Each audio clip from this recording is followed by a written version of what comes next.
I'm Dan Galusha, and welcome to another edition of Dan's Fishing Tales. We're not on the water today, but I'm going to show you some photos of some of the ice fishing that I've been doing. What I'm going to be talking about is basically what I use as far as for custom jigs and spins type stuff. I can get by with just a few lures and also a roadrunner, a panfish roadrunner. A lot of people don't think about that. I'm going to show you that too as well. But I got my Frable bag here, and it's full of lures, but you know, I don't really need them all. I can get by with just a few, like I said. I'll show you some of the things that I do. I got them already rigged on my rod, and I use straight line rods, by the way, the Frable straight line. Here's one I've been having some pretty good luck lately with. It's a rocker. It's called a rocker. It's a little lure here. Show you up close. Right there. That is a glow color, and that's one of them that I use. Again, that's a custom jigs and spins. One of them that I use for aggressive fish.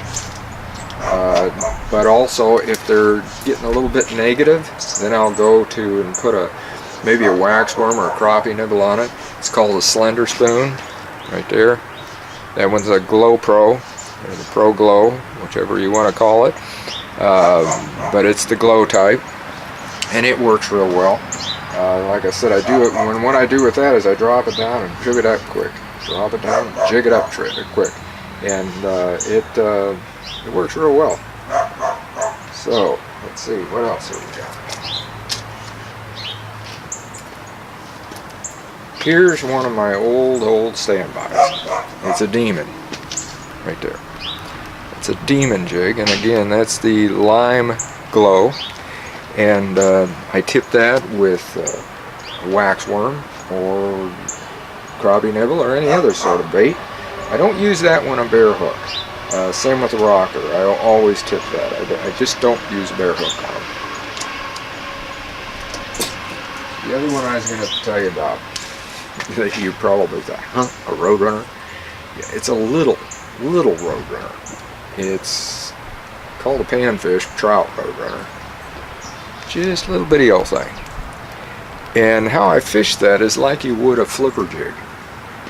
Now, if any of you know what a flipper jig is, it's got a little, usually it has a real tiny blade type on it, and it just sits there and does this sort of a thing as you do it this way. That's what this does, this little willow leaf. If you just go like this, it just kind of waves a little bit. But if you rip it up fast and let it drop, then the blade will turn, and there's times, especially when the fish are aggressive, that works real well. And what I'll do is I'll put a crappie nibble on it. Also, I will put some of the Kickin' Bass crappie scent inside the tube, and on the tube actually, because you can't hardly get it inside of it, but it does hold it real good. And a waxworm works on it too. Those are the main ones, but another one that I use, or actually two others that I use, and all the jigs that are in here I can get by with. And I always mark them down here too, by the way. This is my rockers, and one that's called a frisbee. Yeah, that's right, it's called a frisbee. I'll get out whatever one's the easiest to get out. Here we go. This is the frog pattern. There it is. It's a frisbee. And that one, again, I always use bait. It has the nice bleeding bait type hook on it. That helps a lot too. This is heavier. I'll get down fast. This is a good one to fish in a little bit deeper water when you want to get down quicker to the fish.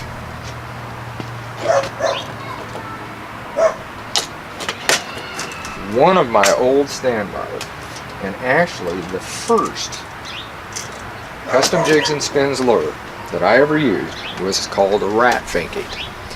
And I used it in black and not for ice fishing. I used it in open water, and I really liked that thing. And once I got into ice fishing, I went to a different one. In fact, this still got a crappie nibble on it. You can see right there. This is, oh, I can even use the crappie nibble to hold it for you. Not much to that rat finky, and this is the Lime Glow. This is one of my favorites under the ice.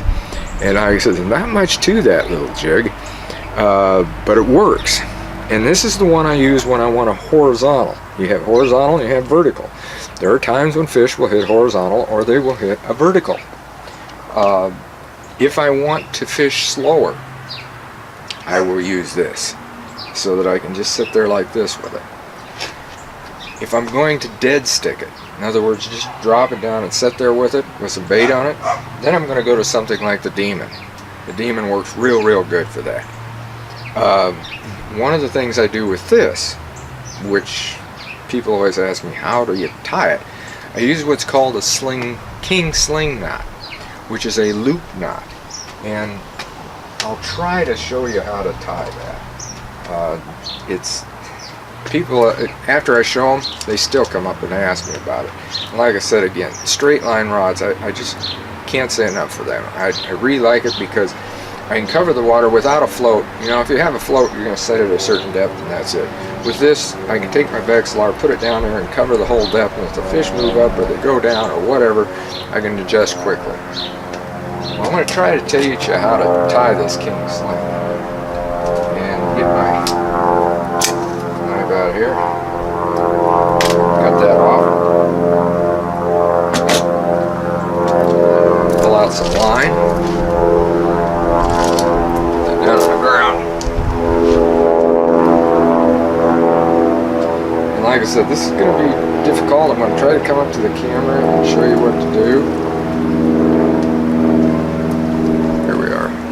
Okay, now you put it through here naturally through the eyelet, just like that. Okay, now you've already created your loop. Bring it up and then grab both of these lines right here. You'll have your tag end out here, and then you twist it. And I'll go 1, 2, 3, 4 times. Now I made a little loop right here. This is where that crappie nibble that's stuck on there is going to create a problem. Now I take the loop and I put that through that loop. I bring it down and I bring it about as close as I can to that. And I usually will wet it, but I didn't do it. And you can see there's the knot right here. There's the little knot right there, and see the loop? You got a loop. Now the reason you do that is because say something catches on it, or you get a fish. If you had a regular clinch knot, there's a good chance that the lure will set just like that. Well, look at it, bounces right back, right to where you want it. So that King Sling knot is what I use for any of these horizontal jigs like that, and that's open water or even ice fishing. And it has worked so good, and it's a strong knot. That's the thing. You want a strong knot? It is a strong knot. So hopefully some of these tips have helped you, and also that you got an idea of some lures that work for you. Like I said, just remember the custom jigs and spins, just those few that I showed you, and also that little panfish Roadrunner. If you use that at certain times, they work great. They are better though for more aggressive fish. You definitely don't want the late winter bite when they get real slow and that sort of stuff. Then I'm going to be going definitely to the rat finky, to the rocker, the demon, and going pretty slow with them unless I notice that all of a sudden they come in real quick and then I'll flip it up and let it drop, flip it up and let it drop. And like I said, I'm going to show you a few photos of a few fish that I've just caught recently using these lures that we're talking about. I've had just fantastic luck this year with that doggone slender spoon, and I've got some photos there for you too. So until next time, get out on the water and enjoy a great day of fishing.